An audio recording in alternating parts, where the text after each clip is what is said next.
జై శ్రీరామ్. అందరికీ నమస్కారం. వెల్కమ్ టు న్యూస్ అఖండ. నేను మీ కస్తూరి శ్రీధర్. మిత్రులారా, మనకు ఏ విధంగా చూసుకున్నా కూడా మూడు వైపులా ముగ్గురు శత్రువులు అయితే ఉండారు. మనకు పశ్చిమాన వచ్చేసి పాకిస్తాను, ఉత్తరాన వచ్చేసి చైనా, తూర్పు వైపున వచ్చేసి బంగ్లాదేశ్లు ఉన్నాయన్నమాట. మూడు కూడా మొదలష్టపు దేశాలే. ఈ మూడు దేశాలు కూడా మనం ఏ మాత్రం నమ్మలేనటువంటి శత్రు దేశాలన్నమాట. పైగా వాటిలో పాకిస్తాను అలాగే చైనా దేశాలు అణ్వాయుధ దేశాలన్నమాట. కాబట్టి మనం ప్రతిరోజు కూడా అంటే నిరంతరం మెలకుగానే ఉండాలి. లేదంటే మన దేశం తీవ్రమైనటువంటి పరిణామాలలో ఎదుర్కోకైతే తప్పదు. అంతేనా కాదా? ఇక బంగాళాఖాతం, హిందూ మహాసముద్రం విషయానికి వద్దాం. ఈ హిందూ మహాసముద్రంలో అనేకమైనటువంటి ఖనిజ నిక్షేపాలు అయితే ఉన్నాయంట. అలాగే పసిఫిక్ మహాసముద్రం కంటే ఎక్కువగా అరుదైనటువంటి ఖనిజాలు మన హిందూ మహాసముద్రంలోనే ఉన్నట్టు కొన్ని రిపోర్ట్ల ద్వారా తెలియవచ్చింది. ఈ క్రమంలోనే మన సైంటిస్టులు అండమాన్ సముద్రంలో ముడిచవురు నిక్షేపాలను అయితే కనుగొన్నారు. అయితే వాటిని వెలికి తీయడానికి కొంత సమయం పట్టే అవకాశం అయితే ఉండాలి. అందుకే మన హిందూ సముద్రాన్ని క్యాప్చర్ చేయడానికి ఈ జిత్తుల మారే నక్కేటువంటి చైనా శత విధాల ప్రయత్నాలు అయితే చేస్తూ ఉండాలి. నిజానికి ఈ చైనాకైతే సముద్ర తీర ప్రాంతం అనేది చాలా అంటే చాలా తక్కువ. పైగా ఈ చైనా సముద్ర తీరం చాలా ఇరుగ్గా ఉంటుందన్నమాట. అందుకే ఈ దిక్కుమాలేటువంటి చైనా మన హిందూ మహాసముద్రం పైన కన్నేసింది. ఈ క్రమంలోనే పెద్ద ఎత్తున తన నేవీ సామర్థ్యాన్ని పెంచుకుంటా వస్తుందన్నమాట. ప్రస్తుతం ఈ చైనా దగ్గర 76 సబ్మెరైన్లు, అలాగే 300 యుద్ధ నౌకలు, అలాగే 3 విమాన వాహక నౌకలు ఉన్నాయి.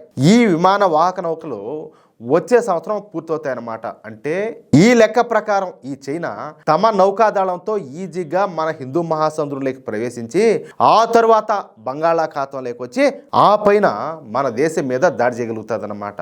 మనం ఇక్కడ ప్రాక్టికల్గా మాట్లాడుకోవాలా. అంతేనా కాదా? అందుకే మొహమాటం లేకుండా చెప్తున్నా. చైనాకు ఉన్నటువంటి నేవీ సామర్థ్యాన్ని బట్టి మన బంగాళాఖాతంలోకి చొరబడి మన దేశం మీద ఈజీగా దాడి చేయగలుగుతుంది. అందుకే మన జాగ్రత్తలో మనం అయితే ఉంటున్నాం అనమాట. మనమేమంత కేర్లెస్గా ఏం లేము. అందుకే మన నరేంద్ర మోడీ ప్రభుత్వం వచ్చిన ఈ 12 సంవత్సరాల కాలంలో మన దేశంలో మనము 98 యుద్ధ నౌకలను అయితే తయారు చేస్తున్నాం. చెప్పాలంటే ఇది ఒక రికార్డు, మామూలు మాటలైతే కాదు. చైనా తరువాత ఆ స్థాయిలో శరవేగంగా ఎన్ని యుద్ధ నౌకలను తయారు చేస్తూ ఉండడం గొప్ప విషయం అన్నమాట.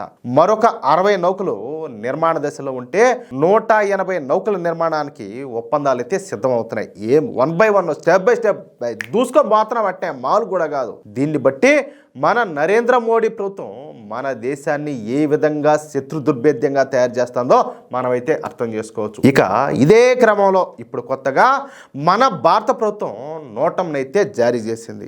బంగాళాఖాతంలో 3200 కిలోమీటర్ల మేర ఈ నోటంనైతే జారీ చేశారనమాట.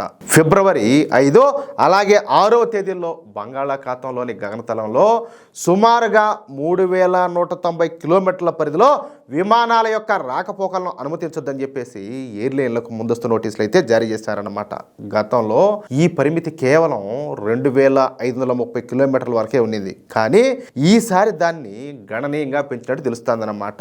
క్షిపణి పరీక్షల కోసమే భారతదేశం ఈ నోటంలో జారీ చేసినట్లు ఆంగ్ల మీడియా కథనాలు అయితే పేర్కొంటున్నాయి. అంటే ఈ ఇంగ్లీష్ వాళ్ళు అనమాట. ఇంగ్లీష్ వాళ్ళ పత్రికలు కావచ్చు, వాళ్ళ ఛానల్ కావచ్చు, అన్నీ కూడా సముద్ర ఆధారిత క్షిపణి ప్రయోగానికి సిద్ధమవుతున్నటువంటి నేపథ్యంలో ఫిబ్రవరి 5వ తేదీ అలాగే 6వ తేదీల్లో బంగాళాఖాతం యొక్క గగనతలంలో ఎలాంటి పౌర విమానాలు కూడా ప్రయాణించకూడదని చెప్పేసి స్పష్టం చేశారు. అయితే క్షిపణి ప్రయోగాలపైన భారత ప్రభుత్వం ఇప్పటి వరకు ఎలాంటి అధికారికమైనటువంటి ప్రకటన కూడా చేయలే.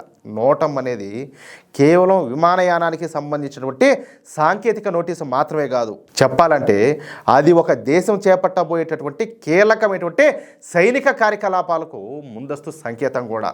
దాన్ని బట్టి మనం అర్థం చేసుకోవచ్చు. క్షిపణి పరీక్షలు అలాగే సైనిక విన్యాసాల వంటి సందర్భాల్లో గగనతలం అలాగే సముద్ర మార్గాల భద్రతను నిర్ధారించడం అంతర్జాతీయ బాధ్యత అన్నమాట. అదే సమయంలో ఈ నోటీసులు రక్షణ రంగంలో జరుగుతున్నటువంటి పరిణామాలను ప్రపంచానికి మౌనంగా తెలియజేసేటటువంటి సాధనంగా కూడా మారుతున్నాయి. ఆపరేషన్ సింధూర్ తర్వాత మన భారతదేశం పెద్ద ఎత్తున ఈ ఆయుధ సమీకరణ పైన దృష్టి పెట్టింది. అదే సమయంలో స్వదేశీ ఆయుధాల తయారీని వేగవంతం చేస్తా వివిధ రకాల క్షిపణి పరీక్షలను కూడా చురుగ్గా నిర్వహిస్తుంది. ఇటీవల సంవత్సరాల్లో రక్షణ పరిశోధన అలాగే అభివృద్ధి సంస్థ ఏది మన DRDO కదా, మన డిఆర్డిఓ క్షిపణి సాంకేతికత పైన పెట్టినటువంటి దృష్టి ఈ నేపథ్యంలో మరింత ప్రాధాన్యం అయితే సంతరించుకుంటుంది. బాలిస్టిక్ అలాగే క్రూయిజ్ క్షిపణుల అభివృద్ధి, సముద్ర ఆధారిత ప్రయోగ సామర్థ్యం, అలాగే బహుస్థాయి నిరోధక శక్తి నిర్మాణం వంటి అంశాల్లో మన భారత్ గణనీయమైనటువంటి పురోగతిని అయితే సాధించింది.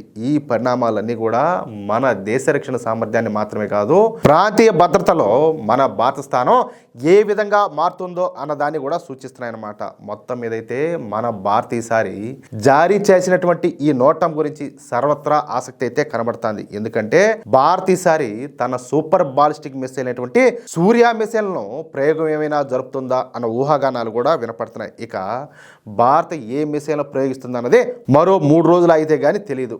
ఈ 3 రోజులు అటు చైనా కావచ్చు, ఇటు పాకిస్తాన్ అయితే పీక్కొని చేస్తున్నాయన్నమాట. ఎందుకంటే టెన్షన్ కదా, ఒరే స్వామి భారత్ ఏం చేస్తుందో ఏమోనని చెప్పేసి. అంతేనా కదా, చూశారు కదా, ఇది నవభారత విశ్వరూపం. అంటే మన నవభారత విశ్వరూపం. ఒకప్పుడు ఆయుధాల కోసం ఇతర దేశాల వైపు చూసినటువంటి మనము ఈరోజు శత్రువుల గుండెల్లో రైళ్లు పరిగెత్తించే స్థాయికి అయితే ఎదిగినాం అనమాట. చైనా నక్కజిత్తులో అగ్రరాజ్యాల దగ్గర సాగుతాయేమో కానీ మన మోడీ నాయకత్వంలోనే భారత్ దగ్గర అయితే కాదు. అంతేనా కాదా, బంగాళాఖాతంలో మనం వేయబోయేటటువంటి ఆ అడుగు పాకిస్తాన్కు వణుకు, చెప్పాలంటే చైనాకు ఒక హెచ్చరిక. మరి ఆ 3200 కిలోమీటర్ల నోటం వెనుక ఉన్నటువంటి ఆ రహస్య ఆయుధం సూర్య మిసైల్ అయినా భారత ప్రపంచాన్ని ఆశ్చర్యపరిచేటటువంటి ఆ భారీ ప్రయోగం ఏమై ఉంటుంది? మీ అభిప్రాయాన్ని తప్పకుండా కామెంట్ చేయండి. అలాగే దేశ రక్షణ విషయంలో భారత్ తీసుకుంటున్నటువంటి ఈ భీకరమైనటువంటి నిర్ణయాలను ప్రతి భారతీయుడు కూడా చేరవేసే విధంగా ఈ వీడియోను ఇప్పుడే షేర్ చేయండి. అలాగే ఇలాంటి సెన్సేషనల్ అప్డేట్స్ ఏది కూడా మిస్ అవ్వకూడదు అంటే వెంటనే మన న్యూస్ అఖండ ఛానల్ను సబ్స్క్రైబ్ చేసుకోండి. జై శ్రీరామ్, జై హింద్, భారత్ మాతాకి జై.